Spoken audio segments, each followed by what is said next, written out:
The first game we're playing today is Omelet You Cook. This is by Dan Schumacher, and I'm gonna probably butcher the other name. Jal Tagmos. I have no idea how to pronounce it. I am American. This is hard. We don't put an H and a J next to each other. These are great. Pepper jack. Eggplant. Pepperoni. Bacon. What happens if I click it? Oh. Oh. A tin can.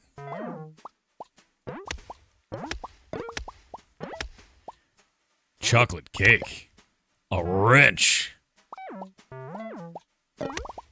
I love the idea of just creating, like, the omelet, right? Plus $0.5 per root touching this. This is gonna get good. This is gonna get good, you know?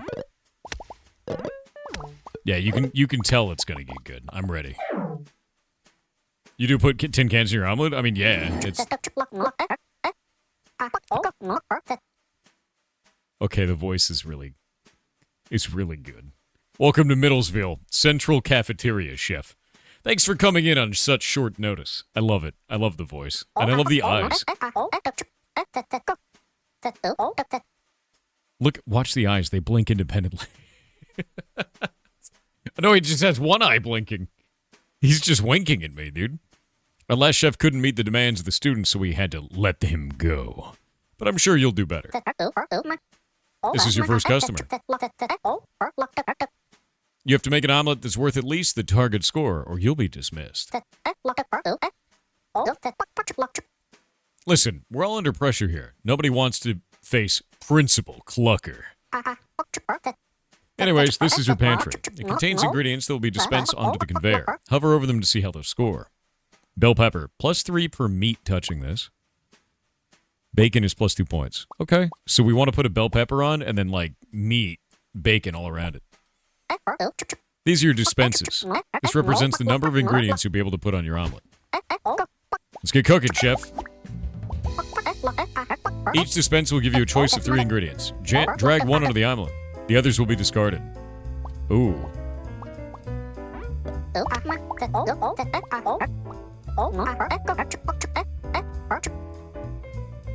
What if I do a whole bunch of bell peppers in a circle and then one bacon in the middle, right?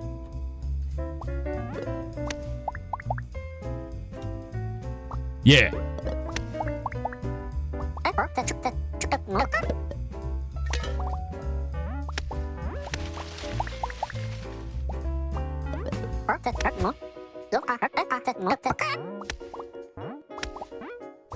Right?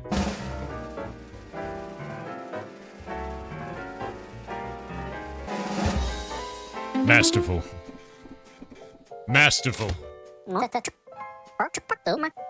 Oh my god, wait. I just realized what you've done. You created Balatro but omelet. My life is over. You know that now, right? You created number go up on omelet, dude. No, it's so over.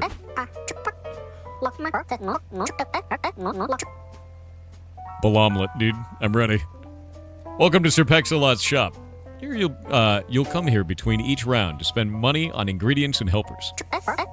These are ingredient crates. Buying them will add ingredients to your pantry, so they'll be dispensed onto the conveyor in future rounds.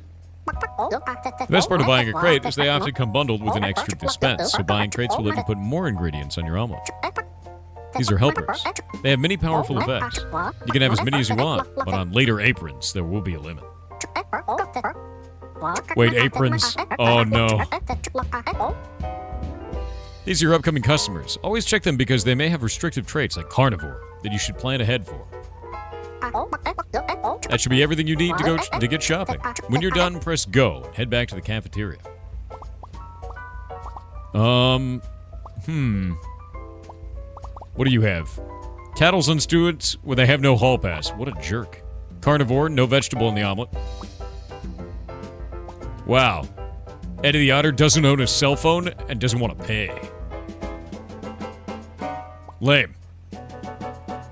Demanding because he wants you to succeed. Sir Sirloin. Eddie Otter and Cece. I love that the hand goes outside of the frame. That's a great touch. I love that. Target score is 20% lower. Wow. That's good. If the customer points at an ingredient, it gets minus 50% score, I guess. Plus 1 points to each ingredient on omelet. Okay, that's kind of cool. I think that helps a lot, actually. I think I'm gonna get the Himalayan salt. We like that. How much money do I even have? I'm poor now. I sold an omelet for $5. That's rough, buddy. Target 15. All right.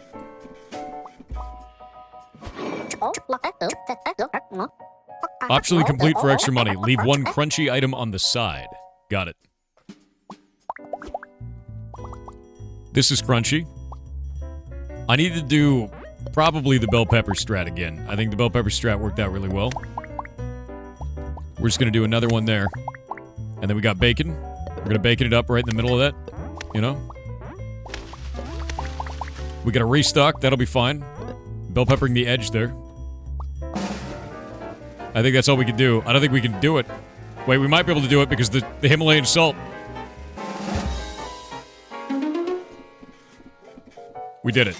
I wasn't able to put a crunchy on the side, but the Himalayan salt let us do this. We pulled it off. The otter hands are great. What is that? Trash an ingredient. Earn money for permanently removing an ingredient from your pantry. This is the Sonny the Trash Dog. He'll give you money for your unwanted ingredients. After the first transaction, he'll start to charge money since he's already full. I don't want to give him stuff. Chewy ingredients. What do you want? No vegetables. I forget what it is. We make it every year. It's delicious. It's very good. And you cook it on the stove for like 2 days. And it's like a tea almost. I forget what it is. I'm gonna ask Shay. Shay makes it. Anyway, we're back from the ads. So cash register pays for itself in 2 rounds, and then it's money from there. But I want a different ingredient. We've got a dude coming up who's an obligate carnivore because he's a cat. I'm gonna choose chewy. I want some chewy ingredients. Cheese. Okay, hold up. We got Swiss cheese, we got red chilies, and we got cheddar. Based on our current ingredients, I gotta go with red chilies. Plus 2 points for each ingredient touching this. That's the way. Yeah. Wait. I love that the garbage can is a dog. Amazing. I can't give a cheese to a cat. Target score is 20% lower. Okay, we can totally do that. Problem. You've got something spicy. They start on fire, which gives points, but will eventually become burnt. Give it a good shake to extinguish it. They're a carnivore. Okay, I'm gonna make it a lot of bacon. But we're gonna put 1 bell pepper in the middle.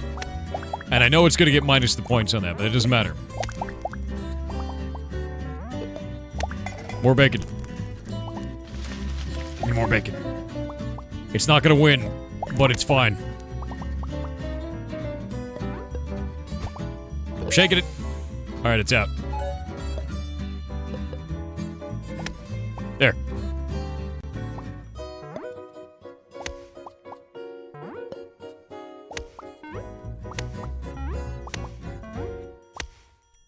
Alright. Alright. I think it's about as good as we could get. You know? Oh, we could do a spicy on this side. But then we lose the points of it.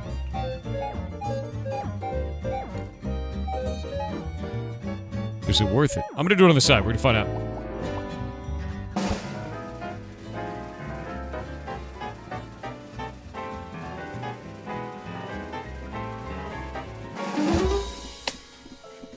Victory.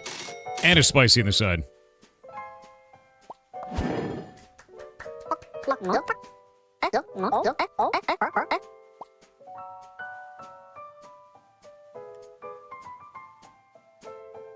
Behold, legendary helpers. Every 3 rounds you may hire one of these helpers for free. Okay. Cheesy meaty meddler. Plus 4 points to each dairy per 2 meat on the omelet. Heated historian times 0.4 to each baked per 2 raw on the omelet. Crunch wrap king times 0.2 to each crunchy per soft touching. I don't have any soft. Those are raw. I don't have any baked. I need dairy. We're gonna get that and get dairy.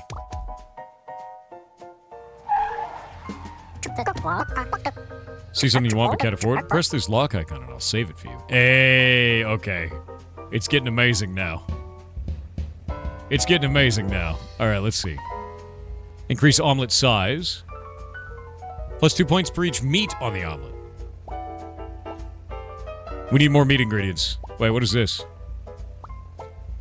On restock, add 2 eggshell to omelet. That's not good. Decrease omelet size by 30%. I think we get meat, right? We get meat? No, we make the meat better. Is what I... Yeah, barbecue sauce. Barbecue sauce. Maybe I sell that.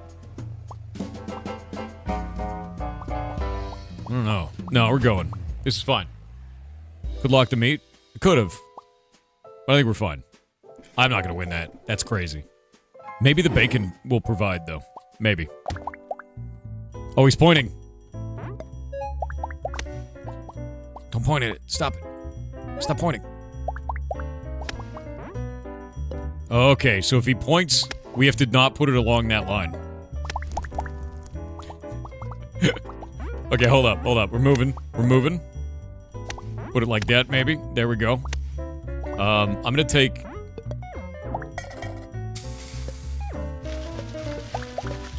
It's totally on the omelet, right? Totally?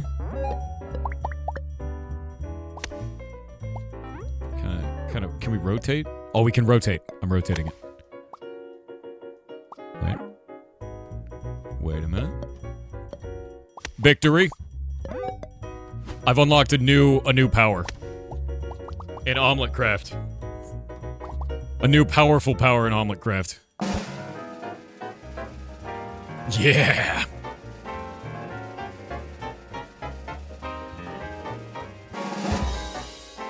Just the tip of the pepper. Just a little bit of spice in there. Victory is mine. Hell yeah.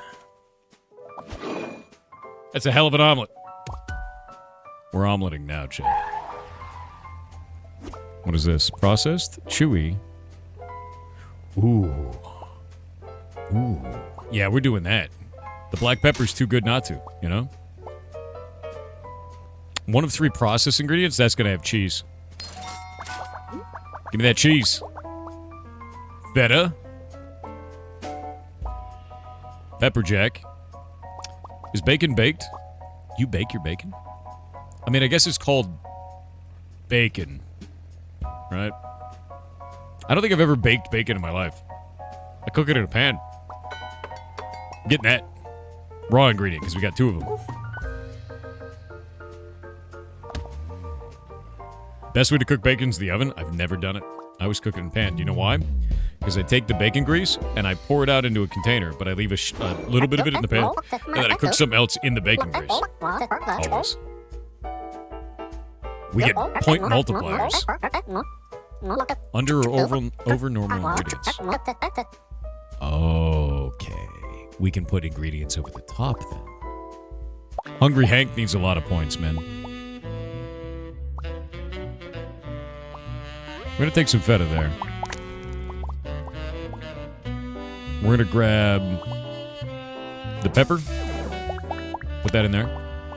We're gonna arrange that bell pepper there. And now bacon. And I guess more bacon.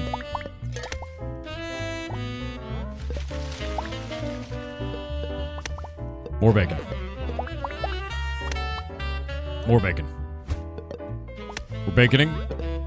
Alright, hold up. It's time to arrange. There we go. And there we go. And now we gotta... I feel like we gotta do like this. And then like... There. Yeah, yeah. And then one of these. There we go. That's good. And then maybe that again. Can we double it? How much can we put in there? That seems good. I like that.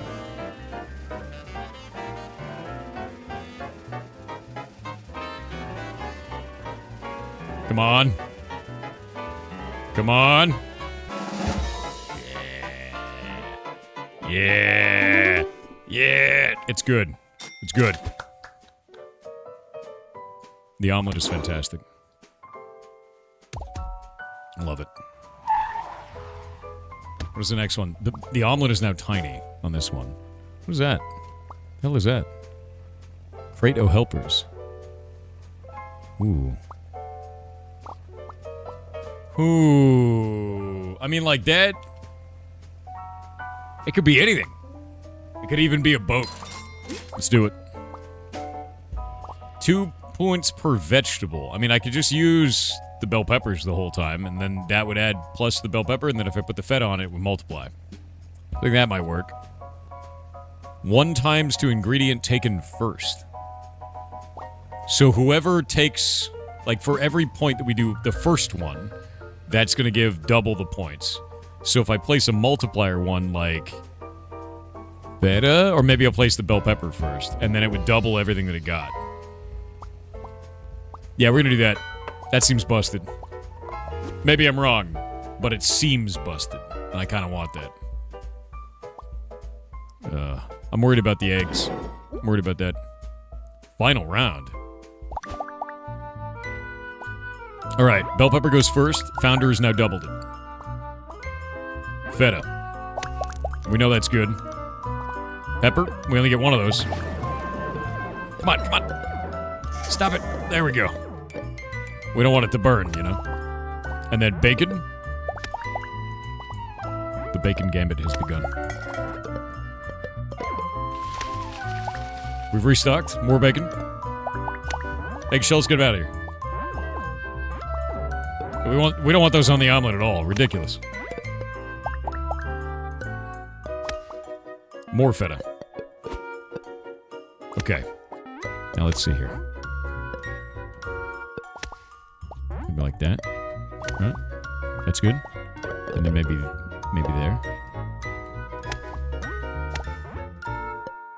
Maybe like that. There we go. And then there. That's good. No, that's not what I wanted. Hold up. We'll place these at the end. We need the perfect omelet, chat.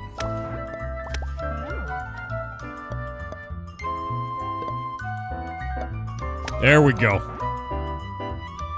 Damn it.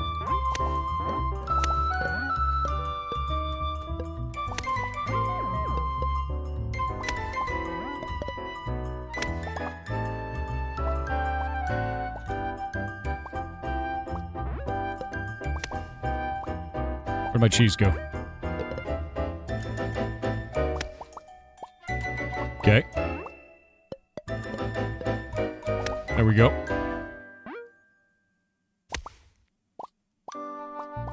All right. I think we're good. I think it's the perfect omelet. Wait. Now it's the perfect omelet.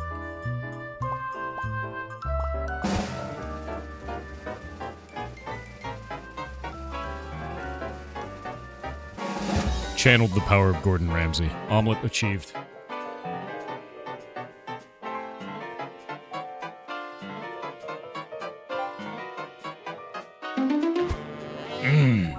Almost doubled it. Oh, look, it's producing all of them. All of these omelets down here. You can see every... Wait. See, you guys save a snapshot of every omelet that I made.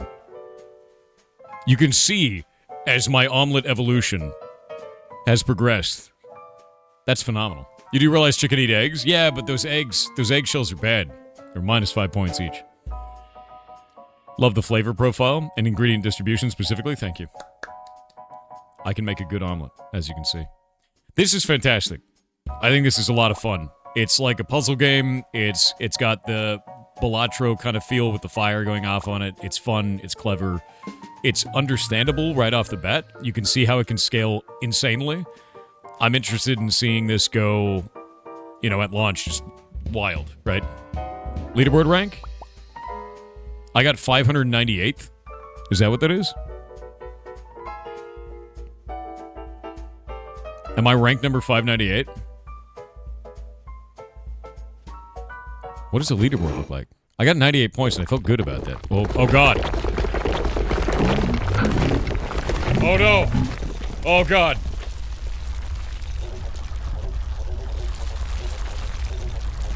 No. Very crunchy. Plenty of vegetable. Nice and raw. Well done, chef. You may return tomorrow. It's been quite some time since the last chef made it all the way through the school day. You've earned this. I hereby grant you the right to wear the yellow apron. Beware, very few have proven worthy enough to wear this apron.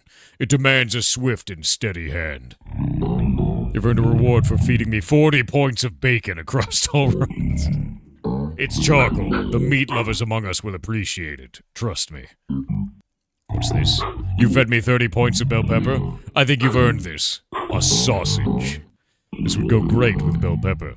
I shall make it available in the shop. Nice. That is the most cosmic horror chicken I've ever seen in my life.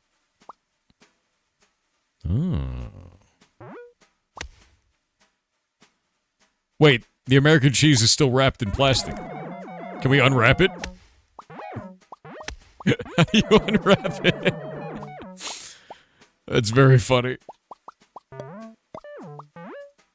That's really funny. Tomato. Minus 3 points per tomato touching this. Tomato should never touch tomato. If a tomato touches tomato, you basically get soup. It's gross. I agree with you. A whole ass cabbage. Goat cheese. Pepperoni. Alright, alright. Baby Bella mushroom. Otherwise known as the cremini. Plus 7 points, but minus 10 points per ingredient touching this. Only mushrooms. The mushroom stands alone. Potato, but you need roots. So you just do potato, potato, potato, potato. But it only gives money. A baked potato? Do those work together? They do. Soft and crunchy. A whole ass anchovy. Plus 6 points of touching at least one anchovy. These are awesome. There's a lot of crazy stuff in here. Burger patty. Plus 3 points per garnish touching this. Plus 3 points per underlapper touching this. Oh, so you can make a whole hamburger on a stack. The stacking matters. A matchstick. Interesting. Hash brown. A whole tin can. Grunion. Let me go look at the, is there a way to see the leaderboards? Let me look in the catalog. Oh, dude. Okay. That's a lot of ingredients, man. That's a lot of ingredients. Yeah. That is a lot of ingredients. Hell yeah. What about helpers? A lot of helpers, too. No, that's awesome, man. That's really awesome, actually. Customers? So you have a whole customer thing, too? Because it shows their student ID card? I like that. That's quite neat. Faculty. Oh, that one was Principal Clucker's daughter. Sir Sirloin was also a faculty. That means that there's probably really difficult characters that aren't even unlocked yet. Yeah. Steam Games, so Shift Tab Community. It might be in there. You can hit play to see the leaderboard? Is that where it is? It's hiding in there.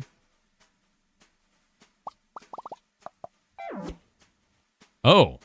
Oh, this is completely different. Oh, that's awesome. Hell yeah. 7,863 chefs. And I got rank 598. Hell yeah.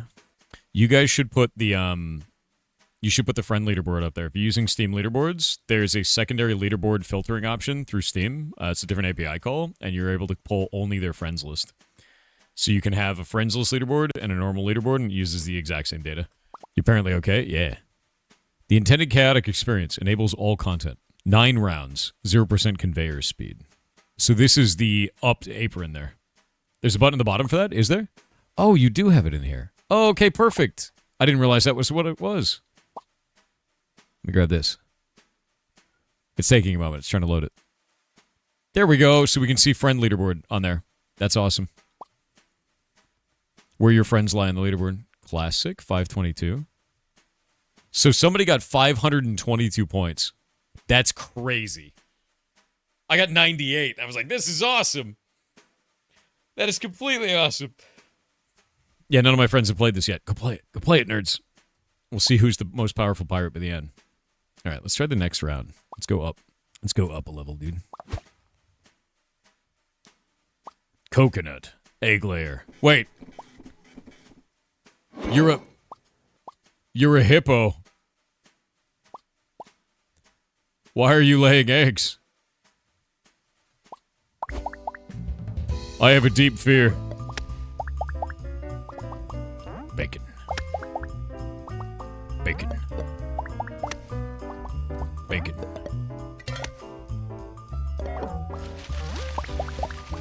That's, getting out of there. That's what we're doing. Bacon. That's pretty good? We're getting rid of these. Wait, how do I... What is that? Can we throw these on here? And then discard them? Do they do anything when they're out there? Oh, we got rid of them. Nice.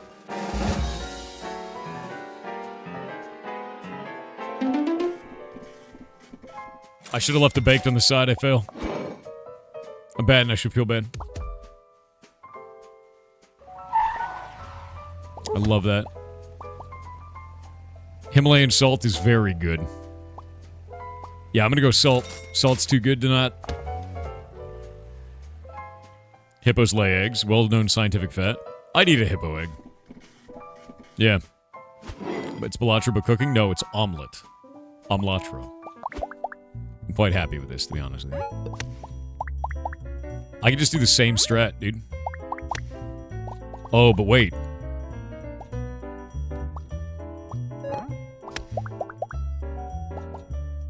This guy gives more money per bell pepper used. So if I go all in like this, and then do that, and then do this, is there a way to do it? I don't know if I can. And then we could put a bacon on the other side.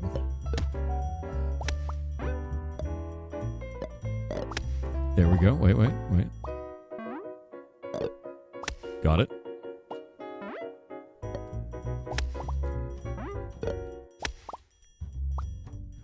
Like a glove. Like a glove. All three of them working together.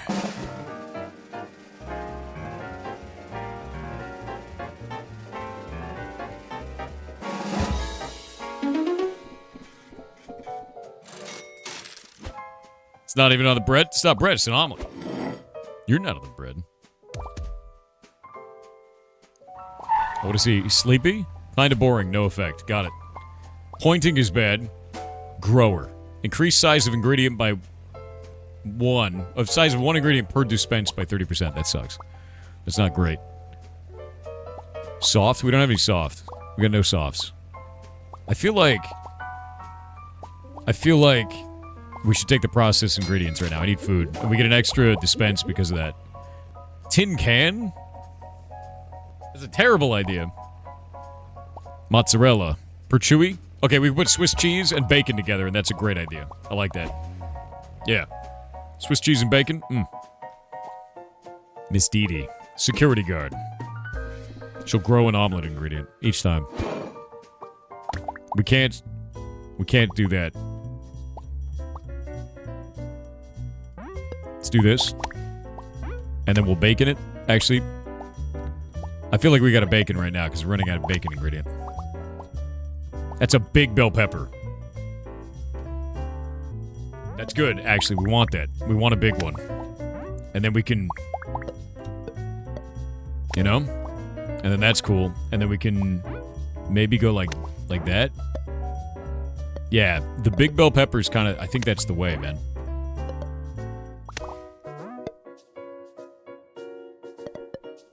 It's got to be a good way to do this. Kind of like that. Or, better idea, we do this, and we go out here, and we do one of these. You know? And then like there. And then we can do this. Damn it. Damn it. All right, there we go. Then we make the cheese long. And then we make this. We gotta push it closer. This is good. This is good. We're working. Don't let him touch that. Don't let him do it. He's pointing at it, but it's not touching. Could I do another... Which one's worth more? I think I'm gonna do another bell pepper. A big bell pepper. Yeah, big pepper. Just kind of... You know? That hits those two, that hits those two. This one hits all three. I think we're good.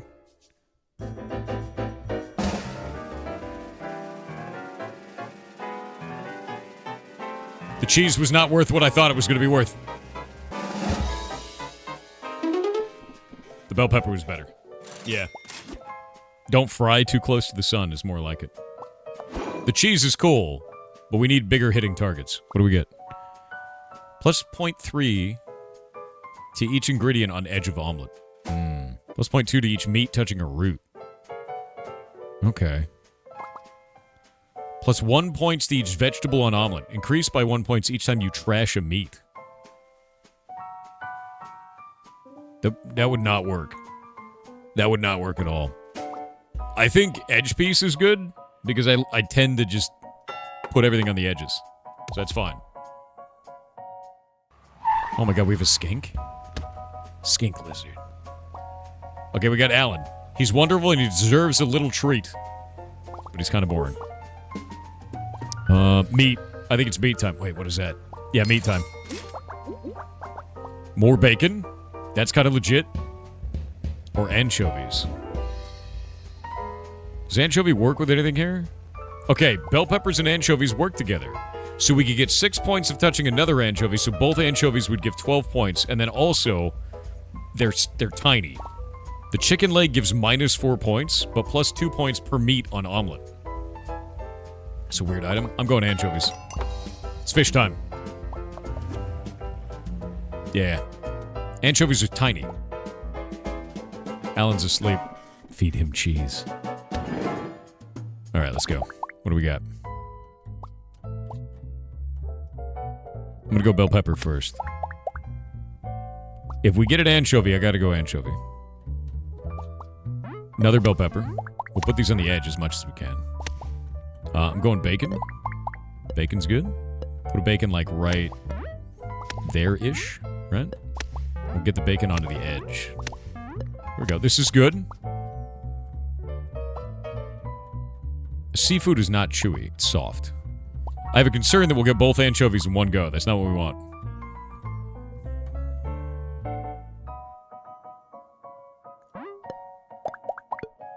It's fine for now. Oh, this is not great. Damn it! That's not great. It's not good. This is the worst. It is the worst outcome. Come on. Oh, no! Didn't give me the anchovy. Unfortunate. Okay, we have to arrange this in a better way. Alright, ads are over. Now, let me explain my theory here. The anchovy did not get another anchovy. All is lost. Very sad. But I can get it to touch all of the bell peppers, which gives plus 3 to each bell pepper. So technically the anchovy is worth 9 right now. But not on its own. The bell peppers are worth 3 more points each. Then we bacon on each corner, adding another 3 to each bell pepper. And then, Edge Piece Lover hits everything that is actually generating points. And it all gets Himalayan salt. So, with that in mind, this is exactly why every time you buy an omelet, all the ingredients are on one side. They're just trying to get the max score. Alright, the chef's not bad. He's actually genius. Makes sense. Now I get one more ingredient. I think the most amount of points I'm going to get here is probably going to be the bacon. If I put the bacon right there, we'll get like 6 points out of it, and 2 points for the bacon. Yeah, that's the way.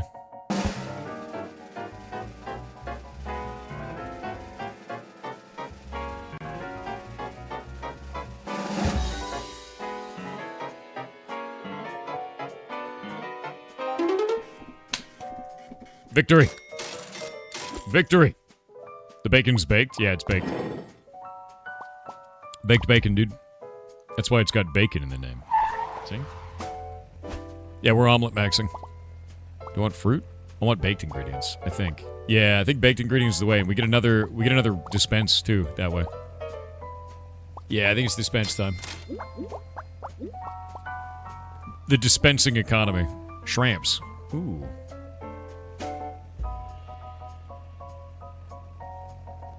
Huh. So we put shrimps on it, it's cool. If we get baby bellas, that's cool. But they don't multiply by anything. They don't really work with anything. -10 per ingredient touching this. Yellow onion just gets points for everything touching it. I feel like... I don't know. I think I'm gonna go baby bellas. Because they're just like... We just throw them out there in the corner. You know what I mean? It's just like a free 7 points. They don't multiply, though. There's no multipliers there. Yellow onion's good money, but it's big. Shit. I'm going baby bellas. I want the points. I'm gonna get a fruit crate, too. What is wrapped? How do I unwrap the banana? How do I do that? Yeah, there's an axolotl. Amber Embers. Can't stop talking, never says anything. -50% each ingredient on the edge of the omelet. But we have edge piece lover. We're screwed. 20 points. -1 point per ingredient on the omelet. It's insane, actually. The coconut is insane. +1 points per 3 ingredients in pantry when taken. So if we pull that early, that's worth a shitload of points. Does it work with anybody? It does not. None of these work with anybody. I think the apple is cool. Because that's like a early game gambit. We might sell some ingredients, though. I got the dispensers for it, so that's worth. That means a more complex omelet. Yeah. The more complex the omelet goes, the better. 12%? Rock on, dude. Anchovy first. We can't deny the anchovy.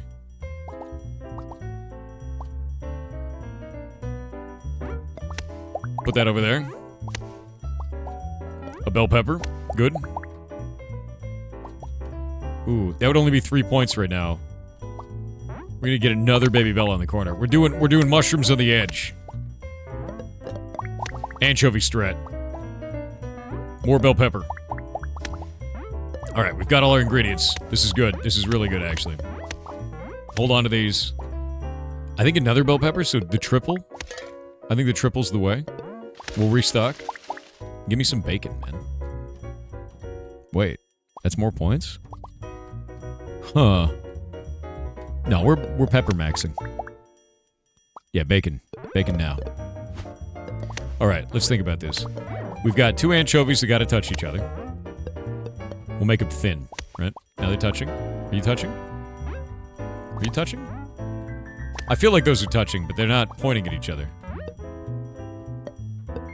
Okay, they are. And then we can do this. And then we could do... Get out of here. Get. Don't want to point at it. Don't you point. Okay, hold up. More to the edge. We're making the perfect omelet, Chad. There we go. There we go. That's good. And then we can do this. And then this. Right.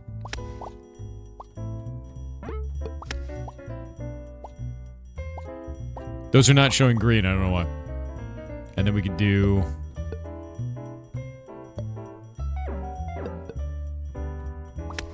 Oh, it's barely there, hold up. This is not the best omelet. But we got a little bit of points going on there, we got some points going on there, we got that, we got that. We got our mushrooms on the side for 14 points, we got 12 points here. I think this is good. No, I think it's good. I think it's good. That's still technically on the omelet. It still counts. All right? Most of the bacon's on your plate. We've all seen it, right? You've gotten a cheeseburger at McDonald's before and the cheese is outside of the hamburger. There's like a corner touching the hamburger. That's this. But it still counts. Still counts. Still counts.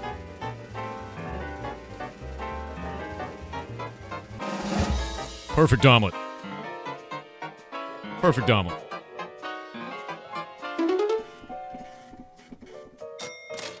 $5.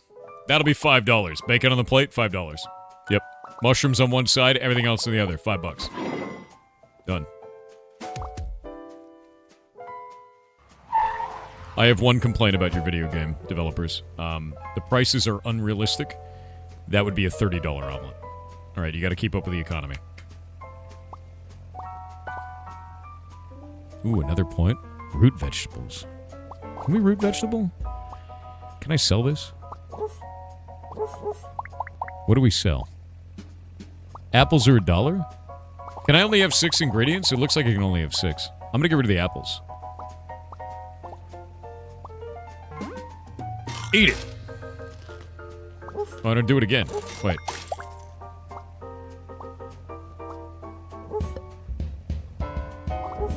Again. Oh, wait, it costs me money to do it. I'm an idiot. I didn't realize. I'm a fool. Oh, well.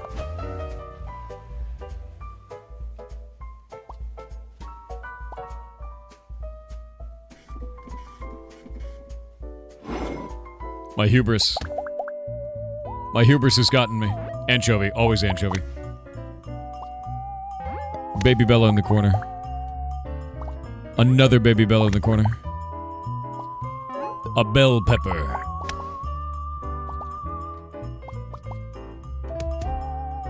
Wait. Can't pick up ingredients after they've been dropped. Oh no. Oh god, no. What have I done? Oh shit. I should have read. They're superstitious. They don't let you touch the ingredients. This is bad. Okay, we're putting bacon on the edge. We're gonna, wait. I didn't technically pick it up. I didn't technically pick it up. I didn't technically pick it up, Chad. It's fine. Loophole.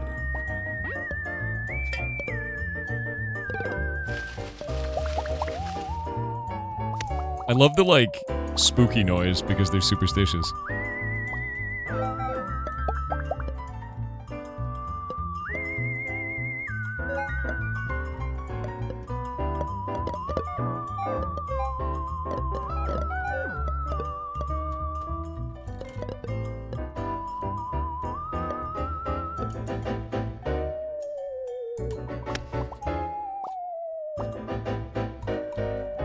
Yeah, it's very theremin, yeah. I hope this works.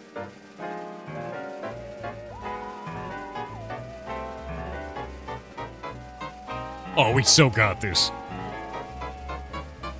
I didn't do the side meat. I know. No side meat. I wanted them points, dude. One of them points.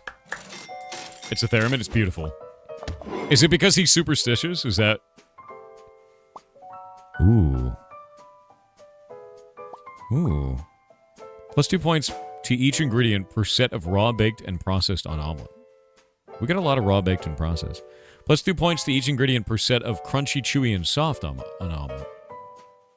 I'm gonna do texture specialist, I think. Yeah, I'm gonna do that. It's kind of cool. I guess the first cell is free, is what it feels like. Yeah, first cell is free. Let's get apples. What? Why do you hate me?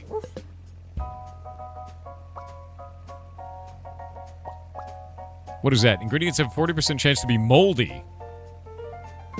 I don't like that. That's not good. The secret seasoning, dude. It's a secret third thing. Mold. Would you like mold on your omelet, please?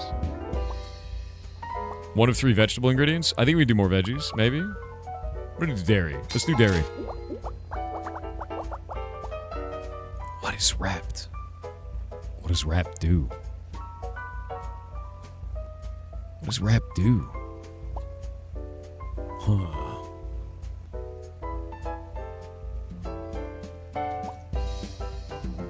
cheddar, or pepper jack. That's an underlapper. Underlapper's a good idea because it goes under all the other ingredients, so we can multiply stuff in there. And we can multiply the bacon and the mushroom with that, but we can't do the mushroom. We're gonna do pepper jack. Oh, we can do more than 6 ingredients. Shit. I didn't even realize. Get the other one then. Ooh. Plus 2 points per ingredient underlapping this. It's a garnish. Okay, we put 1 parsley on the top. Turnips just give money. The chili pepper it goes hard. I'm gonna do parsley. We've got a garnish to go on top now. Now we're getting real technical with our omelet. All right. A little bit of Gordon Ramsay happening. Radical centrist. Minus 50% to each ingredient on the edge of the omelet. This is a problem. We have problems now. 8 points to an apple. Done. Perfection. Let's grab the parsley.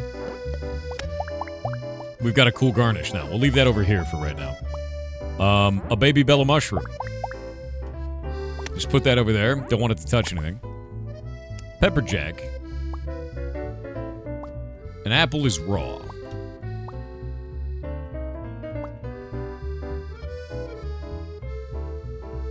Put that on top. Put that on top. And just don't let them touch each other. The anchovy. There we go. And then we need bacon.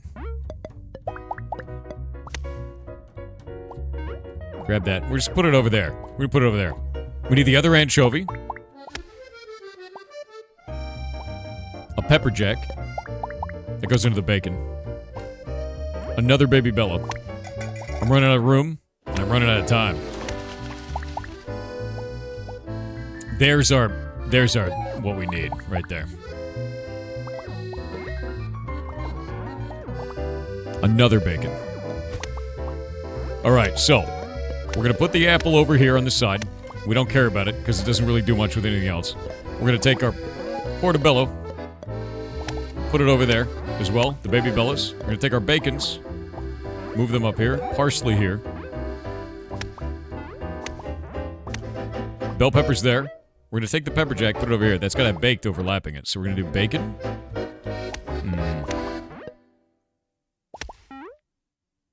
Like a glove. Can't touch the edge. Can't touch the edge or each other. There we go. There we go. Those need to touch. Let's get those all the way to the edge. But not quite on the edge. You know? There we go. That's good. And now we take this. This has to be baked. Baked only works with bacon. And the portobellos. Baby bellas are baked, I guess. I've never baked a baby bella, to be honest with you. Never have in my life. Sounds like it might be good, though. We'll put the pepper jack there. That's fine. It's got to underlap it, though. And then we could do the other bacon like this. So now that's touching both of those two. Yeah? And then the parsley. And we need the parsley to touch all of these, like that. And then another parsley. And that's going to touch all of those. But the parsley can't touch each other. I think it's good. I think we're in a good spot. Now the apple can go there. Oh, crap. What button was it to go under? Oh, God. I've made a huge mistake. Q and E? Q and E are rotating. Wheel is also rotating. I feel like that may not be true. There's gotta be another button combo. When you hover? Nope. Oh, when I hover. No, that changes which one I'm selecting. Right click? Nope, that's also spinning. When not dragging, when you hover. Now that selects the other ones. Check settings? I'm gonna check settings. Developers, are you there? How do I change the layer of your food? The scroll button rotates. Was not it. Whatever one you grab goes to the topmost layer. I've made a huge mistake. I have to pull it apart.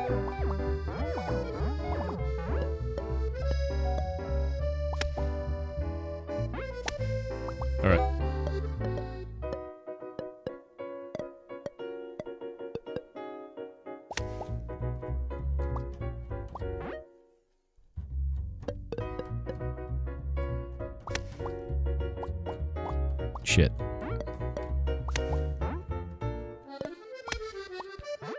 We'll put this like that. Right? And then this, and then there, and then this. Okay, that doesn't actually work with that because it's not baked. Got it. I was trying a thing. The thing did not work. Parsley.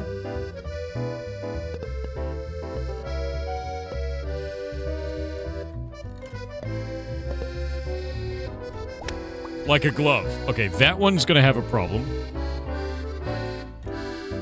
So we're gonna spin it.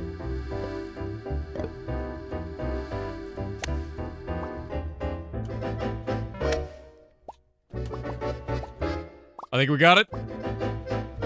Wait. Now we got it. I think that's it. I think it's the it. You can't rush fine dining, chat.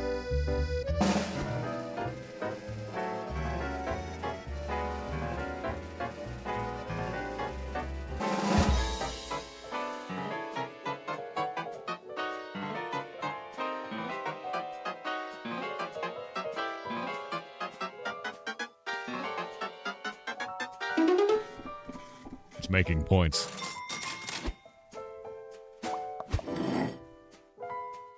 I just salt bayed the shit out of that, dude. Alright. It's time for the devs. It's time for the devs, chat. I'm gonna turn the audio down as much as this music is beautiful. We're gonna turn the game down. We're gonna have the devs on. We're gonna talk to them about their beautiful Omelet video game. Hello! Nice to meet you. If you'd like to introduce yourself to chat and say what you work on, man. Yeah, hi. Yeah, thank you very much for having us. My name's Dan Schumacher. I'm one of the developers on Omelet You Cook, and I'm Hjelte, and I do the art mainly. I'll kind of let Shu do most of the talking, but I'll answer questions in chat. Totally fair. You're, can you pronounce your name again? Because I am American, and there's a lot of letters. Yeah. Hjelte. Hjelte. So basically, the H is silent, yeah. Hjelte. Okay. I had no idea how to pronounce that. Thank you very much. I hope you guys are having a wonderful day. Your game is awesome, by the way. This is quite a lot of fun. I'm having a blast with this. Yeah. So how long have you been working on this, actually? Yeah, good question. It actually started as a game jam game in August of 2024 for the GMTK game jam. And yeah, so I guess about a year and a half now. And it started as like just a solo project for me. And then, yeah, I worked on it for like half a year on my own, kind of on and off with other things. And then at the start of this year in like January or February, Hjelte came on to basically do the art. Yeah, one day he just kind of was like, hey, you want help? And that was awesome because I'm not an artist. Like I'm definitely more of a designer programmer. So yeah, that's been wonderful. And then we released in early access on June 7th of this year. And so, yeah, we've been in early access for about 6 months now.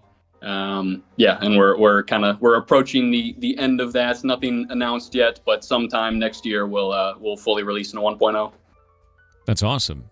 No, that's really great. How do you feel that the reception has been? I see that you guys are sitting at 99% positive overall and 595 reviews. That's phenomenal. Yeah. I mean, that definitely surprised us. We did not expect for it to be that well received, especially because I think like a lot of the design decisions I've made, I kind of I think that some people are not going to vibe with this. And yeah, we were at 100% all the way up until like 507 reviews, which was crazy. Like that's we kind of kept waiting for the first one to drop, but we stayed 100% for like 111 days. So. Yeah, not that I was obsessively checking or anything. That's insane, though. Like, 100% usually falls off at, like, 50 if you're getting that even. Yeah. Like, the idea that you guys had it all the way to 500 is phenomenal. Like, that is unheard of kind of levels of success. So, congratulations, honestly. Yeah, thank you. I appreciate it. And, yeah, there's a lot of things we've kind of learned that I think that we, I don't know, maybe incidentally did well that kind of helped that review rate be higher. Just kind of the way that we... I don't know, like market ourselves, like we put our faces on the Steam page, so it's very clearly like it's two people making a game, and then also like we have a demo, so a lot of people, you know, they play the demo and they realize it's not for them, and then they don't bother buying the game and then having a negative experience. But there is also a lot of stuff in the game that I think people can still have negative experiences. So it's still surprising that we've made it this far, and we still are at 99%. And I'm very grateful for everyone who takes the time to leave a review. Yeah, that's awesome. That's really, really awesome. So this started as a game jam game, like over anything else. What did it look like then? Like, what has changed between then and now? So you could. It's on itch still. Really? Called Omelet You Cook Jam version. I don't know if you want to pull it up or not, but the biggest change is the graphics are like I said originally. I was doing everything myself, and I'm not an artist, so it was very it was just this omelet sitting in a void. But then the actual biggest difference is in the game jam version. How it worked is every single ingredient would get dispensed onto the conveyor belt, and you basically there was no turns. You would just try to go as fast as possible, and put as many things on the omelet as you could. And that I realized what happens as you get later in the game is you don't actually think at all about the positioning of ingredients. You just throw stuff on as quickly as possible because you don't have time to actually consider your actions. So we changed it to be more of a kind of turn-based thing that has a bit more strategy involved. That to me is kind of the biggest design change since the game jam version. And you guys had I just played it on itch.io to show them a round of it and see how far it's progressed. You had that kind of soft kind of jazz music then too as well that I was hearing. So did you do the music, or which one of you guys works on music? Who works on art? I'm interested in knowing everything that each of you works on. And it's just you two. Right? So it's mostly the two of us, but actually, so we do there's 3 other people that have been involved in some capacity. Okay. It's mainly myself doing the design and the programming, and then Yelda does all the art. Except we have one person who did the Steam capsule art for us. Actually, our third roommate. We all live together in Berlin now. And then we have someone that does some of the particle effects for us. And then the person who did the music is this guy named Gustav Blix. He did a phenomenal job. It's beautiful. I don't know why, during the game jam, I had to find some kind of music, obviously, and I just went and found some free music, and for some reason I was I don't know, something they would play. I want to have something that they would play in a diner, and for some reason that ended up being smooth jazz. And everyone loved that from the game jam, so I kind of knew, okay, let's make a bespoke track for this. And I'm quite proud of kind of how we've handled the music, because it's basically every customer trait has a unique instrument, or for the most part, some of the newer ones don't yet, but they all have a unique track associated. So hopefully the idea is that you kind of associate certain instruments with certain customer traits, and then maybe you hear the theremin and you're oh no, I have to worry about the superstitious customer now. Yeah, I noticed that. I actually was oh, I bet this theremin's playing because of the superstitious. It was very clear what was going on in that, and I liked that a lot, because usually when you get a trait, you have to mouse over it, you got to see everything, but if you have an audio cue for it, that's phenomenal. I think that feels really, really good, to be honest. But I'm definitely really happy with that, and it's great because Gustav is I knew he had told me before, because we did a game jam before, and he said I'm really into jazz, so he was I knew he was the perfect guy for it. And then he's recorded over I think 30 different tracks of it's all one track, but then it's 30 different layers of instruments, and we just kind of turn certain ones on and off. So he did a great job with that. That's awesome.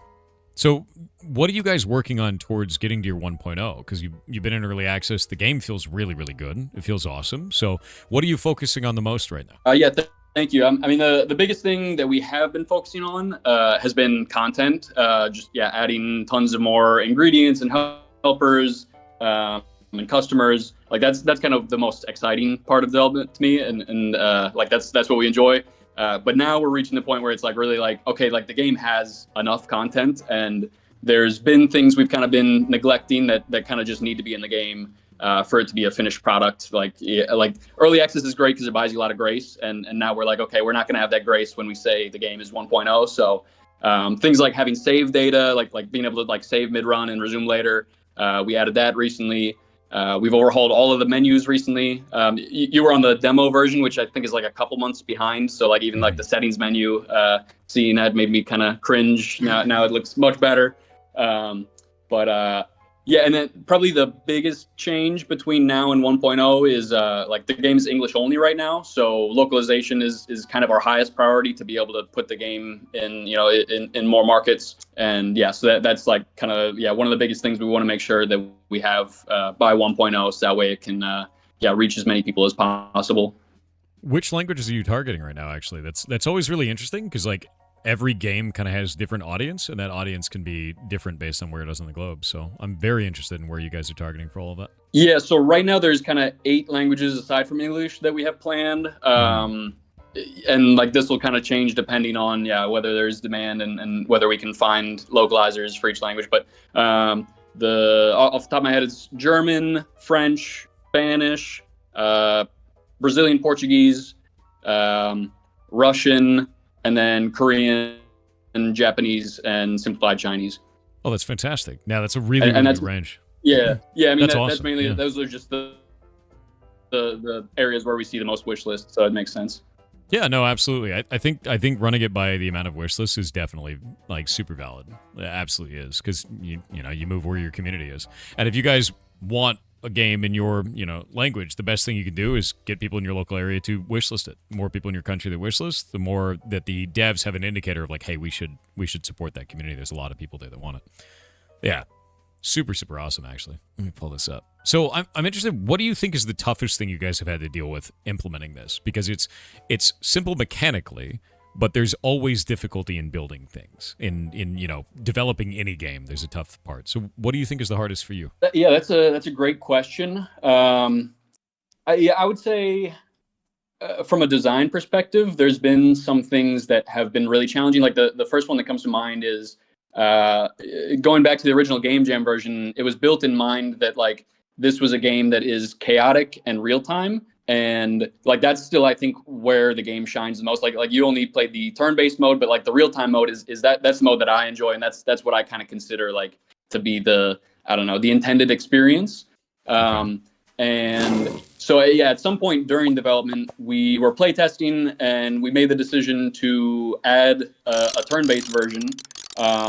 And that like has definitely been the right decision, really for 2 big reasons. The first one is it's really great for streamers such as yourself to have this turn-based mode, because then you have an opportunity to sit there and your chat can be like, no, your anchovies aren't touching, or you have something on the edge and it shouldn't. And then we don't notice, and then they meme on us. Is usually how that goes. Yeah, I exactly. can see how you guys have like updated these menus, by the way. These look really good.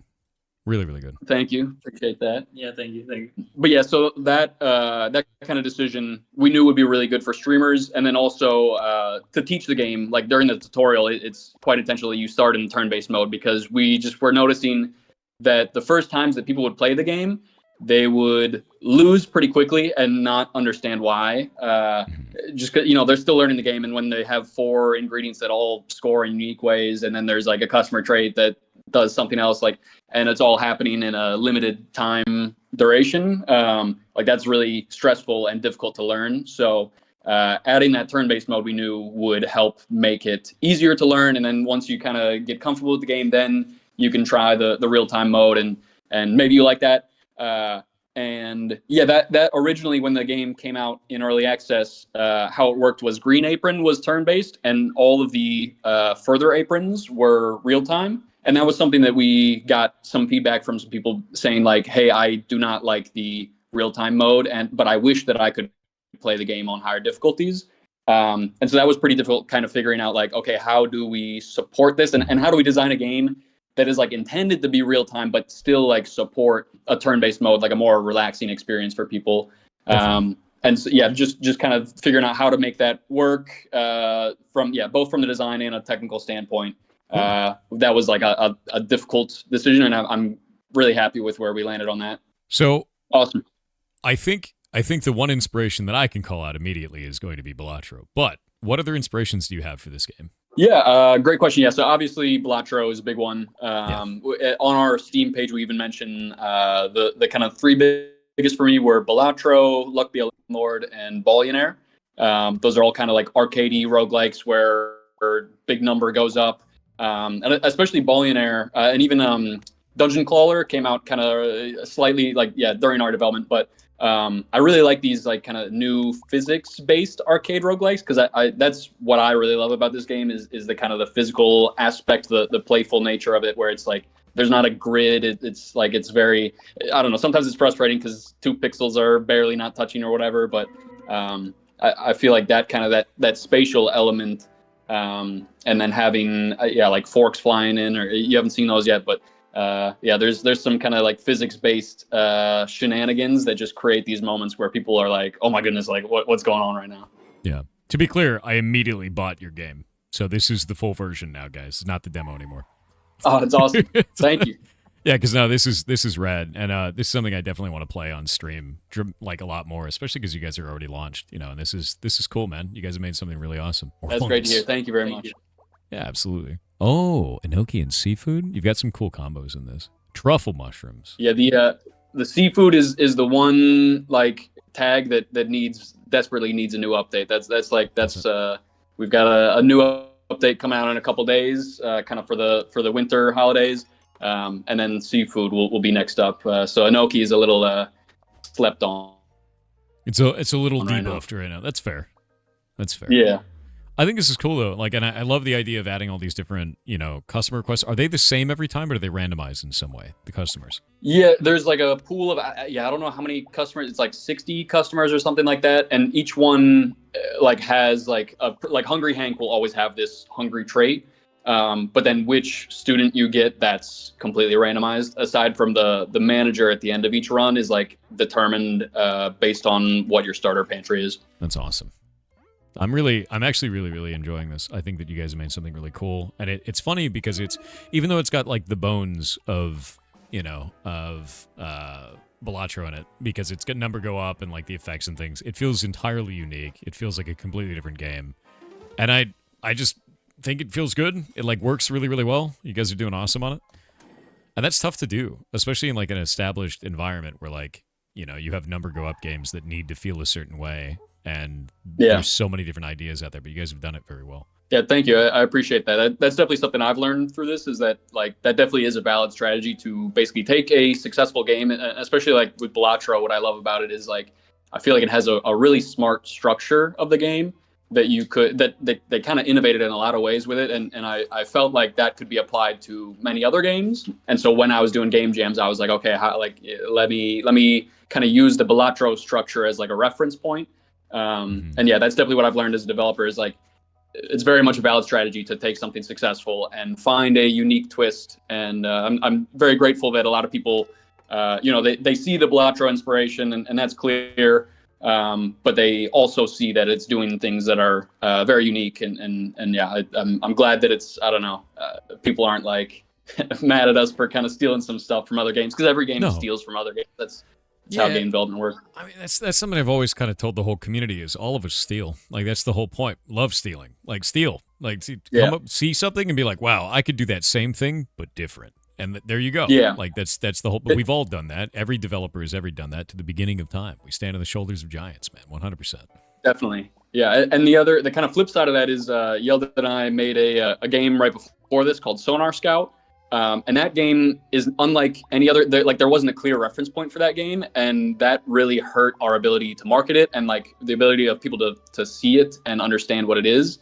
And so if you try to make something that's like totally unique, I think you're really gonna struggle. So having something that people can understand, oh, I like Balatro, this game is like Balatro, you boil it down that simply, I will probably also like this game then. Yeah.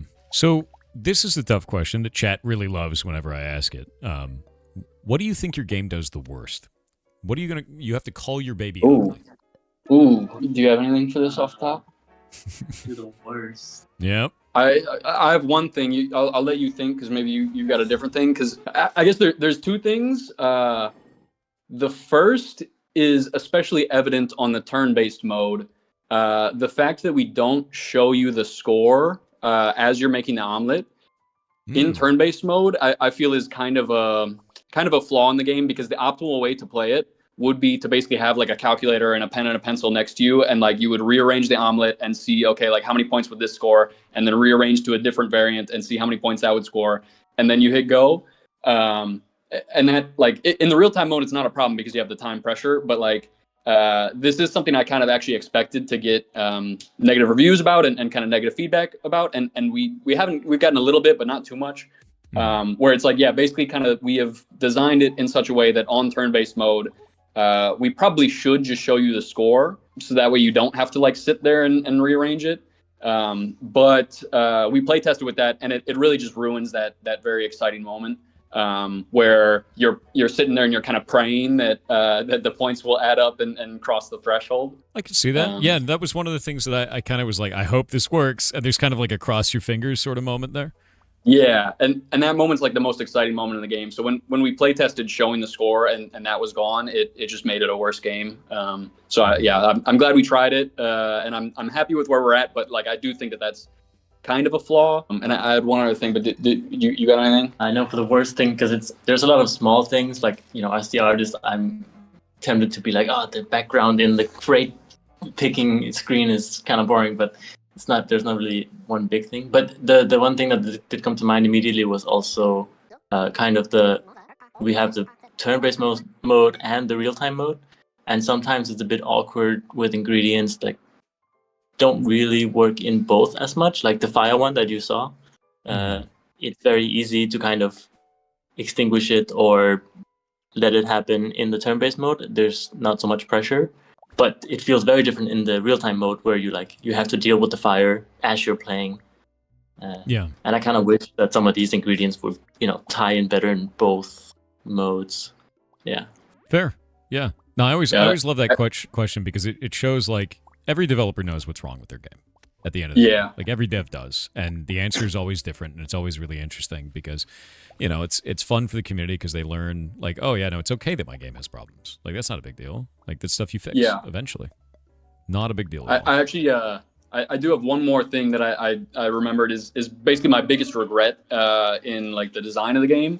I really dislike in the game that when you lose one omelet, your run is just over. I feel like losing in the game is really, really punishing, and I don't like that. Especially, we've kind of realized that like this game appeals to people that like cozy games, and like we launched in the early access during Wholesome Direct. So like we kind of have now realized that like this game appeals to that audience, and therefore kind of I wish I had made some more choices to tailor to that audience, you know, while still, you know, making the game that I wanted to make. But yeah, like for me, it's like using Balatro as a great reference. In Balatro, you can play a hand, and then you have this moment where you realize, oh my goodness, this is not good enough. Like maybe I'm going to lose this round, or maybe I'll have one more opportunity in the shop where I really need to pivot and turn things around. Whereas in this game, there's not really that moment where you play a hand and you get that feedback of this is how well I'm doing. Sometimes you just like make your omelet and then you just lose, and you're like, oh, I guess that wasn't good enough. And it's not a huge deal because the runs are so short, but it's kind of led me to designing the difficulty in such a way that like more often than not for experienced players, you're going to win. And I think that's fine, but yeah, I don't know. It's obviously more fun if you feel like you could lose. But I'm really trying to avoid, I guess, making it too easy for the player to lose. So I'm scared to make like drastically high thresholds just because I feel like that will make the experience worse. And so if I could go back and do things differently, I would probably have more of like either a HP or like a lives system where it's like you like if you fail 3 times then you lose, or if you fail twice then you lose, or if you lose by 100 total points then you lose, like something along those lines. I think probably would have led to a less frustrating experience. No, that makes sense. Yeah, no, so like with that in mind, do you plan on addressing that in some way, or do you think that it's pretty locked in solid the way that you like it right now? Yeah, for that one in particular, I think that's just kind of, that is the design. Like we could go back and iterate and and change it, but that really is like a core pillar of the design that everything has been designed around. So it would be like a too big of an overhaul. I think if we were to ever do a sequel in the future, that's definitely something that I would want to like play test with and experiment. Not saying that that's in the works, but it's certainly something we've thought about. At this point, I think it's too late to make that big of a change. Yeah, I don't think there's anything wrong with we learned something from this game You know, like that's Yeah. 100% fair. And I do think a lot of the times people are like, no, you have to make this one perfect. It's like, no, that's not really how that goes. You know, like you can totally learn something from one game, and that's okay. You know, and then when you learn something from that game, you can go forward and, you know, learn some new stuff, and that's also all right. And so, like, yeah, no, that makes sense to me completely, man. Oh, I don't want to throw For sure. any of these. Yeah, and definitely, like me and Yelda, like we've talked, like kind of our priority is we want to make a lot of games. We want to make you know, like games that have a pretty limited scope, so that way we can try lots of things and you know, like create as much art as we can. So I as much as I love Omelet You Cook, like I feel like we could work on this for 5+ years, but like that's not our goal is to work on it quickly and work on it very hard, and then when we feel it's complete, like just be able to walk away and not feel like we have to endlessly tweak it to make it better, because definitely there are some things in it where it just realistically it would make more sense for us to just make a new game at that point. And I mean, obviously people already like this game enough that like I don't feel like we need to make massive changes. Like it's a game that people love, so I don't feel like we need to spend a year you know, overhauling a bunch of things, when probably it would be better to spend a year making the next game and making a new experience for people. Completely fair. Yeah. Oh, yeah, I'm actually loving this. I love the speed at which things go later on, where it's like on the orange apron, you actually have to like pay attention to how you're putting them in, because there's a little bit of a time crunch on you at the end there. Yeah. There we go. I think I've got it. This omelet looks ridiculous. That looks pretty good. Get 19 from the shrimp though. Shrimp's doing well. I'm doing all veggies and shrimp. Yeah, there we go. There we go. I feel like once you unlock an underlapper and a garnish, like you're pretty solid. Yeah, those definitely help a lot, especially when you have like just when your omelet gets too full, like you're already kind of reaching the point where it's pretty packed. Yeah, you kind of need different layers to make it work. So with all of that, you know, the stuff that you feel are pain points in the game, what do you think your guys' game does the best that kind of blows everything else out of the water in the genre? Pat yourself on the back a little. Yeah. I mean, for me, like from a design standpoint, I really think that the basically taking a deck builder and making it into a game where the size and the shape and the positioning of every card matters. Like basically you can think of each ingredient as a card that has a size, shape, and position that you assign it. And I think that is like really special and really makes the game unique. Like, yeah, I'm sure there's other games that do something like this, but I really feel like that like adds so much, because like when we're designing things, it's like, oh, if we make a really long, skinny ingredient, like that can have so many implications that we don't even really think about necessarily. Versus like if you have a really big ingredient or like a really tiny ingredient. I mean, you even noticed like when like your bell peppers were getting like their size was getting increased by one of the customers. Like actually, sometimes that's a good thing, sometimes it's a bad thing. So I feel like that kind of playing with like the spatial and positioning element of a deck builder, I feel like that is like a very cool innovation that I'm quite proud of.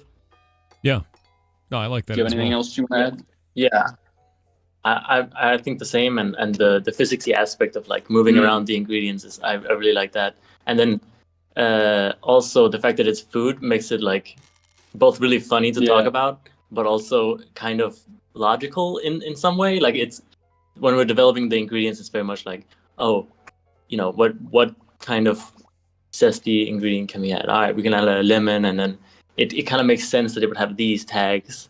So that's really fun. And then people start talking about like potato strat, and it's like, oh, you got to do the bacon combo, and that's really fun. You know, you've made a good game when people are like, dude, you got to do the bacon combo. Potato strat is like king, and everyone who hasn't played the game is just like, you're insane. Like what you're saying is insane. Oh, I love that. That's super fantastic, dude. What in that? I'm a little concerned about whatever's in this can. Can I get the can? Ghosts will occasionally haunt your ingredients. I have fear. Definitely. Also, some of the physics aspects that we play with, like the haunted customer that you'll see pretty soon. I think that's also like a really fun element, because it makes people go, "Yeah, what the heck is going on?" What is that? Why is it? Yeah, you'll see. You'll see. Oh no! You get back here! Don't you do that! Oh my God, they're haunted. No, you don't. No, you don't. Stop it! Oh my God! Wait! No! My food is haunted.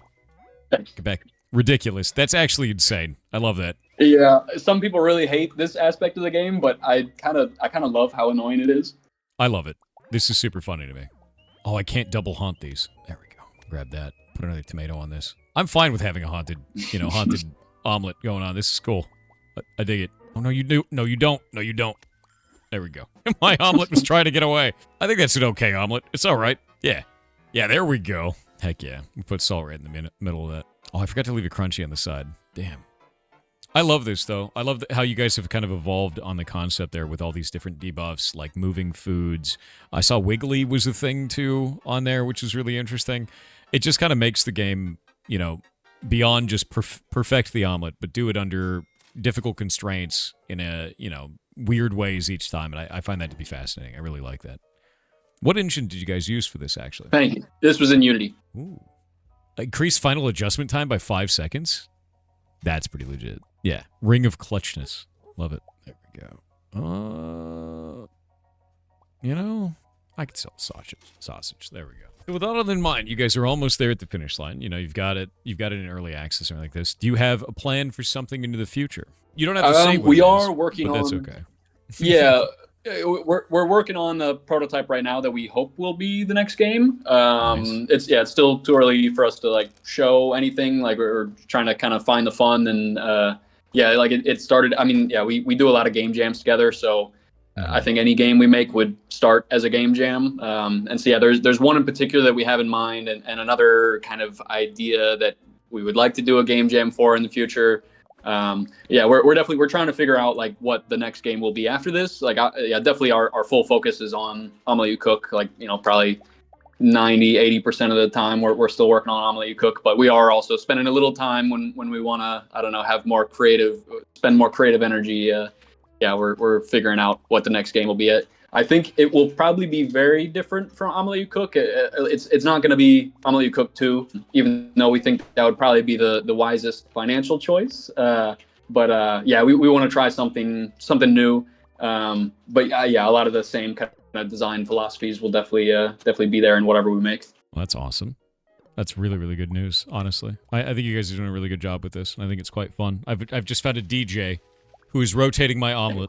Yeah. Omelet rotation is insane. That's wild, man. I love that. I love that you've evolved on it as I've played through the game too. Everything just kind of slowly changes, and it's done quite well. It's very, very fun. Yeah. Really enjoyable. Thank you. Yeah, you've got a very nice shrimp veggie build going here. It's pretty good. Shrimp veggie it's been pretty good so far. I'm happy about it. I think that's good. I think we're good there. Yeah. Shrimps are going. But I had a can, and the can launched a sardine out. Is that random what comes out of the can? Yeah, it's completely random. Nice. Could it be any ingredient?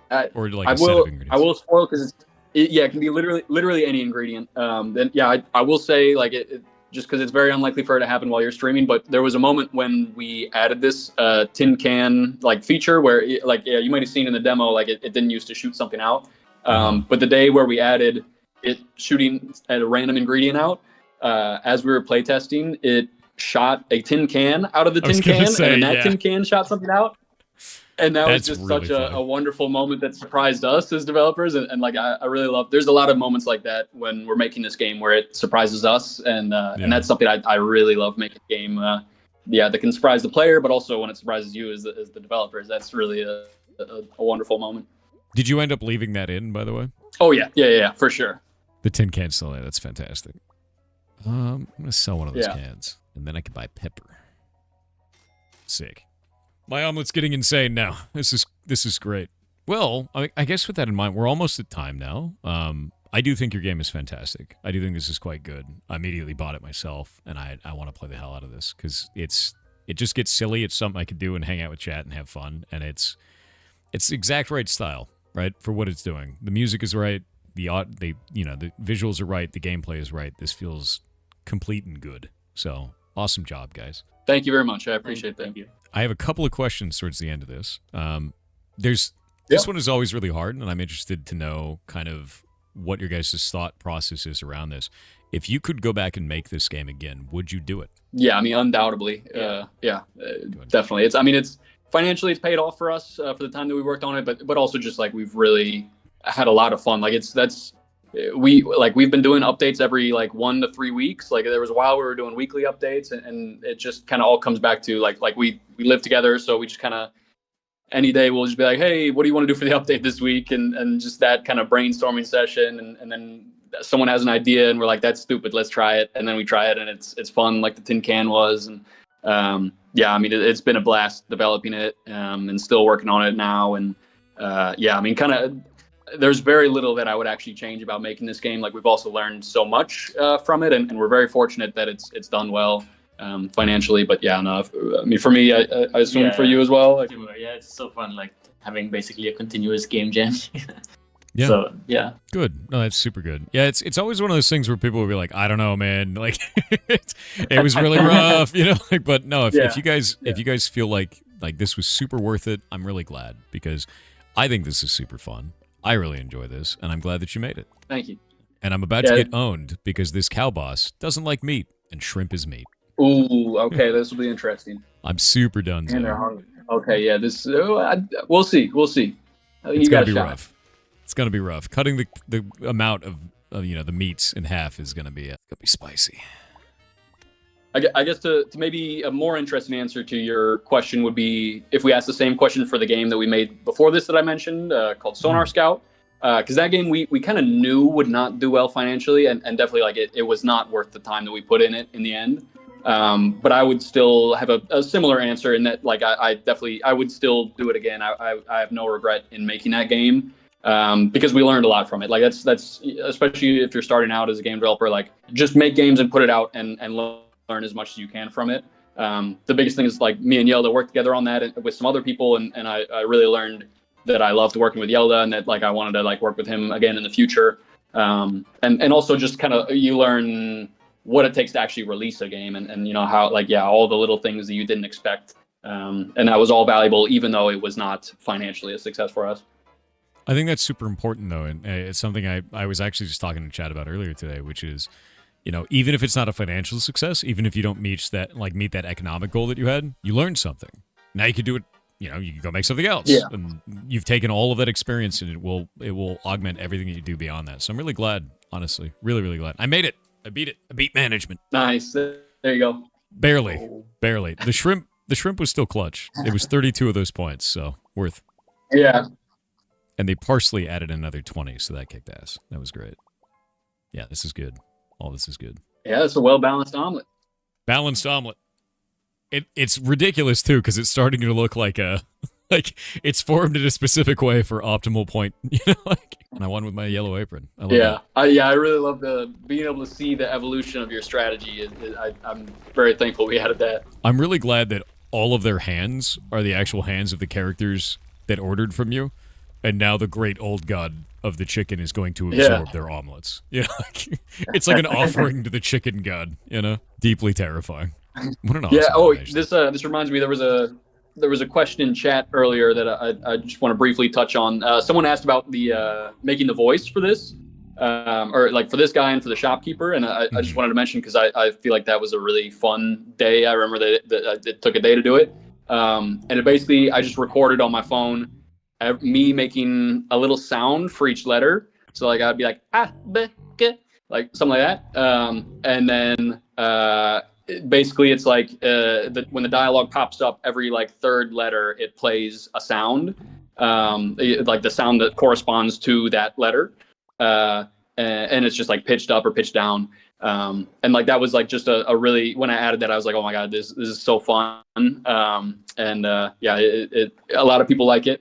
But it's also it's a really cheap thing to do, and what I really like about it is like you can kind of notice like when he says like Principal Clucker, you kind of can notice that it's almost like a language where he'll say the same like sound. You can kind of like, I don't know, pick up on that sometimes. It completely reminds me of like Animal Crossing, Animal Crossing style speech where they have the language in there. Yeah, immediately picked up on that. I loved it. Yeah, that's exactly what I Googled when I was trying to figure out how to do it. I was like, how to do Animal Crossing dialogue. One raisin? Oh my god, they're so tiny. It's so small. That's so useful. That's just like, there's so much weird, like so many weird items in here. Like the raisin is great. Just one piece of lettuce covered in raisin with a garnish on top. Like Yeah, the raisin only exists because the grape scores 5 points, but then it turns into a raisin afterwards. The eggplant is enormous. All right. All right. So we can just make the eggplant on the edge. I love that you guys have this to just play around with ingredients, by the way. This is how I found out about how most of the ingredients work, is just playing around in the menu. Mm-hmm. And I really, really enjoy that personally. I think you guys have done a great job with that. It's so silly too, because it's just a small thing, but it feels good. You know, it feels completely right. Yeah, yeah. It's a weird. I've always loved games that have like kind of a playful title screen, and so I was very glad like this. I forget. I think it was an idea someone had during when I was playtesting a bunch.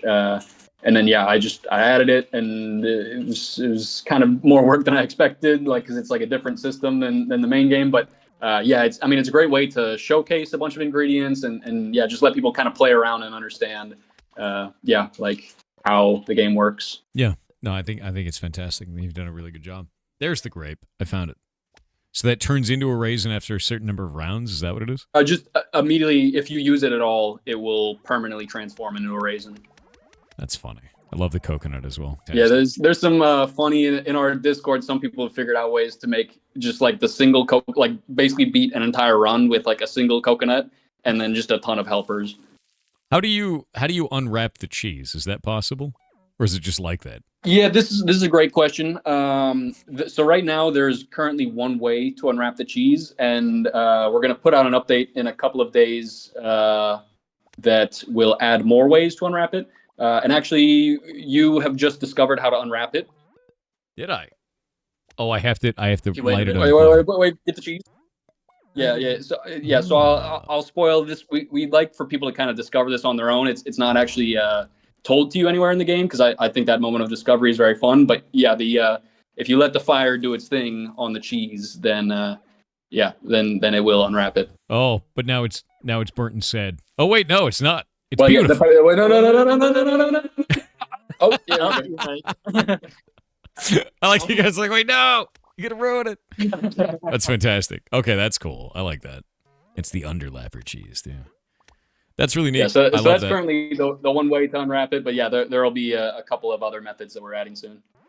I really, really like that. I like that there's kind of dynamic interaction between the different ingredients in a way that changes them mechanically. That's quite fun. I like that, man. Well, with all of that in mind, we are now almost at time. And I'm wondering if you had any advice, either of you had any advice for anybody who's just starting out making games.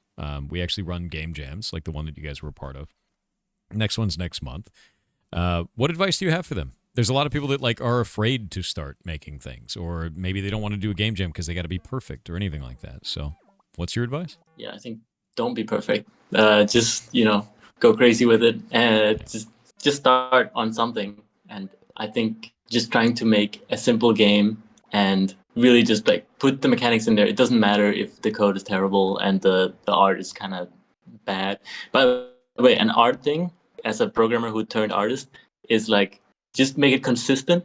Like bad consistent is better than good inconsistent. So even if your art skills are bad, if you can keep it consistent, you can make it look pretty good. Yeah, to kind of go further on the don't be perfect thing. That's definitely that's a big philosophy of mine and Yelda's throughout developing this. Is like I don't really consider myself a great programmer, but I'm definitely a good enough programmer, and I try to kind of keep that mentality. Like I'm not over engineering things. Like I'm trying to, when we have an idea for a new feature, it's like I'm trying to put it in today and do like kind of whatever shortcuts I can take, whatever's the quickest version of making that, even if it's not expandable.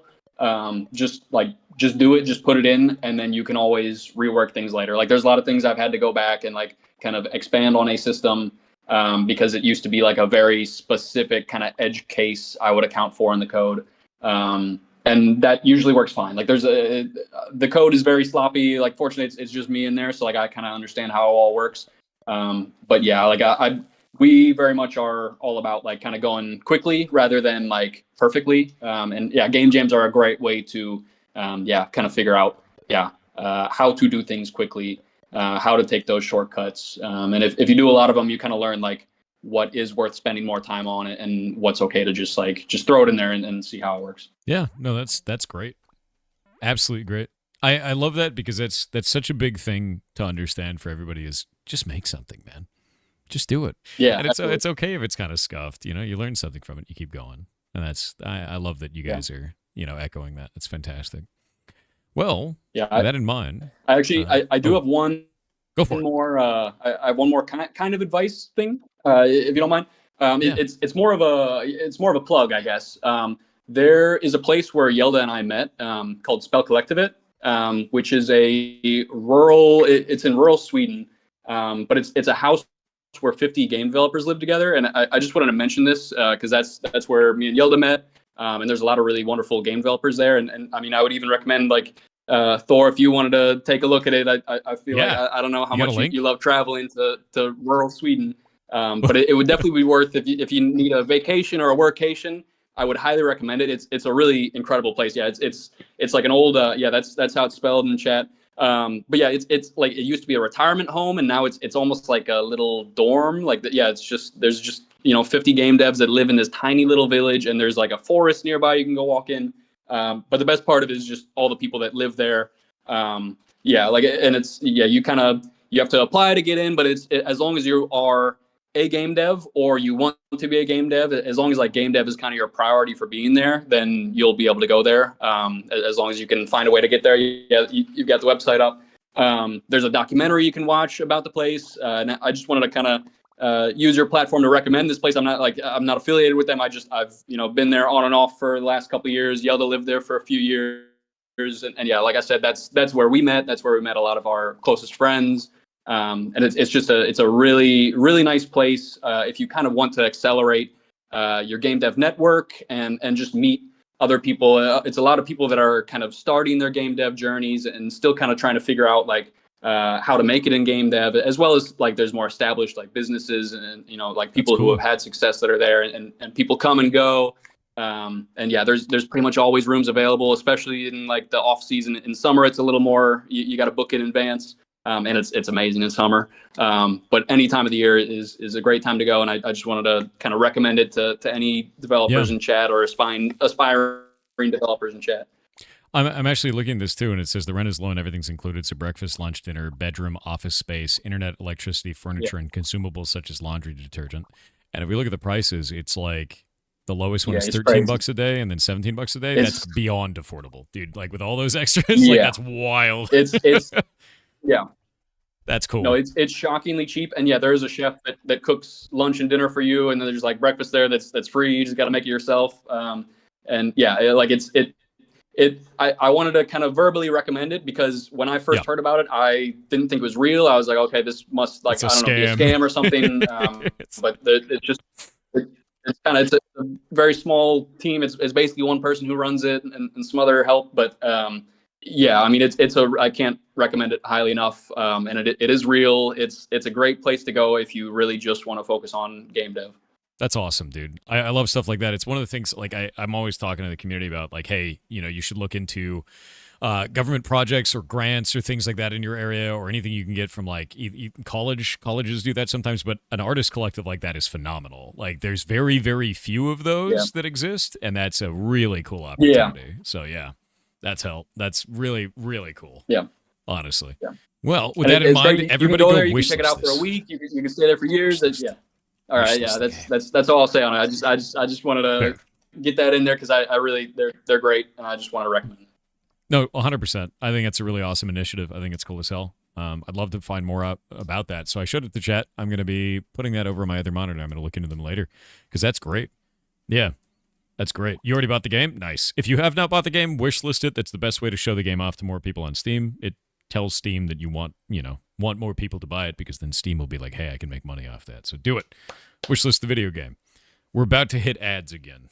So they're going to hit in just a moment. And there's nothing I can do about it. I've already used all my snoozes. We get 3 snoozes an hour, and we can or I think it's every 3 hours or something like that. And they buy us 5 minutes of no ads. Yeah, that's cool. In compliance with Nordic law, we provide a sauna. Really? Is that a thing?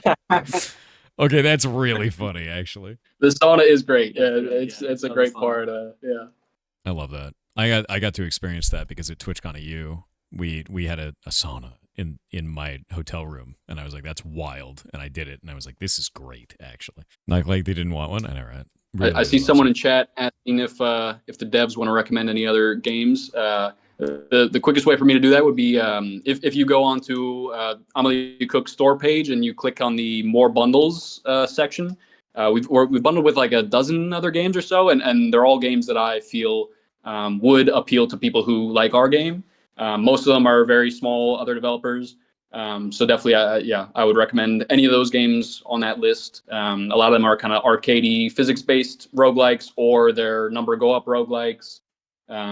Yeah, they're all wonderful, and yeah, they're all bundled with us. So if you buy Omelet Cook, you'll get the other one for 10% off as well. This is great. Now that the ads are over, I'm going to show this off. I love this. So on your Steam page, you guys have made a ton of bundles with these other games, ones that inspired you, or ones that you just think are cool, and you're paying it forward by saying, "Hey, go look at these games." That's rad, dude. I don't think I've seen anyone do that. That's very cool. Yeah, check this out. Thank you. Yeah, it's an area of kind of the marketing efforts that we've made. Like we're marketing is definitely not like our strong suit, but this is an area that I'm quite proud of on the marketing front, is like reaching out to other developers and kind of seeing if they are interested in bundling together. Because I genuinely think it's such a low effort opportunity to get your game shown to people that are very likely potential buyers or wish listers of your game. And yeah, it's like you said, it's kind of both about, you know, our game showing up in more places on the storefront, and also as a way for us to kind of like now that we've had some success, like having certain bundles pinned there helps other developers that are just releasing their game like get a little extra visibility. Yeah, that's fantastic. I think that's really, really cool, man. I really do. The idea of doing that's really rad. Because it does. It benefits you. It benefits them. It allows both sides of that community, their community and your community, to intermingle. This is the same as doing collaborations on Twitch. It's exactly the same thing. When different streamers do collabs, that's why, and it makes sense completely. We get to have a lot of fun. Their community comes over here. Our community goes over there. Everybody wins. Everybody gets to have a good time. So like that's such a cool thing to do. And I have not really seen this super well thought out in the indie space. And I love this. It's fantastic, dude. Rad. Really rad. Awesome job. Thank you. I appreciate it. Yeah. Well, with all of that in mind, is there anything you guys like to say before we head out? Because we're at time. I think for me, I would just like to say thank you very much, Thor. I really appreciate you kind of using this platform to showcase indies such as ourselves. I very much appreciate your time and your efforts putting something like this together. Anywhere you can get visibility from someone who has a great audience like yours, it's really wonderful that you're kind of giving us that opportunity. So I just want to say thank you to you, and thank you to everyone in chat who's listening and supporting indie games. And I hope everyone has a lovely holiday season. No, honestly, thank you guys for letting us show off your game. I think it's rad as hell. And we had so large of a response to this event. It's massive. So I'm going to be doing this twice a year now. We're going to do it every December, and we're going to do it every June. So we're going to do an Indiecember, and we're going to do an Indiecember every year. So the next one will be in 6 months, and we'll just keep doing that because the response was overwhelming. Like we had 500 games apply, and I can't show that many games. So like, it's just too many. So we're just going to do it again, and we're just going to keep going. And I think it's a blast, man. And I love this. So. And since it's doable with a super tiny team, we never have to have indies pay for anything at all. It just ends up being a really good thing for everybody involved. I think that's great. Yeah. Hell yeah, man. Well, thank you very much. You guys are awesome. Your game is rad, and I'm glad I bought it because I'm going to play the hell out of it. So thank you. Thank you. Thank you very much. Yeah. Oh, and by the way, for everybody, it is Steam Deck verified, so I'm never sleeping again, basically. That's the problem. So, all right. I'll see you guys around. All right. Thank you very much, Thor. Appreciate it. Thank you. Goodbye.